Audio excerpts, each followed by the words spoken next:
Inulan ng malakas ang ilang bahagi ng Cebu kahapon dahil sa hanging habagat.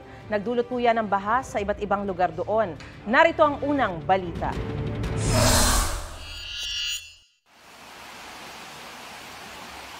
Rumaragasa ang tubig sa pababang bahaging yan ng kalsada sa Cebu City kahapon. Ayon kay News Cooper Daisy Salyot Manyalag, dahil yan sa walang tigil na ulan sa lungsod. Marami ang stranded dahil sa baha. Ang isang motorcycle rider, itinulak na lang sa kalsada ang kanyang motor. Makikita rin sa mas mataas na bahagi ng kalsada ang mga motor na doon muna ipinarada. Sakuhan namang ito sa isa pang kalsada, kasabay ng agos ng baha ang mga basura. Hanggang dibdib naman ang tubig sa barangay Basak Pardo. Binahari ng Talisay City sa Cebu, pinasok pa ng tubig ang ilang bahay at establishmento roon. Mabagal naman ang daloy ng trapiko sa Mandaue, Cebu dahil din sa baha. Ang ilang residente tulad ni Yus Cooper Hill Antecristo, sumilong na lang muna habang hinihintay ang pagtila ng ulan.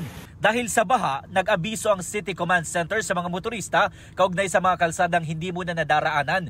Malakas din ang ulan sa Lapu-Lapu, Cebu na nagdulot din ng baha sa ilang kalsada. Ayon sa Pag-asa, hanging habagat ang nagdulot ng malakas na pag-ulan sa iba't ibang bahagi ng Cebu.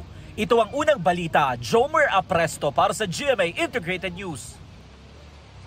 Gusto mo bang mauna sa mga balita?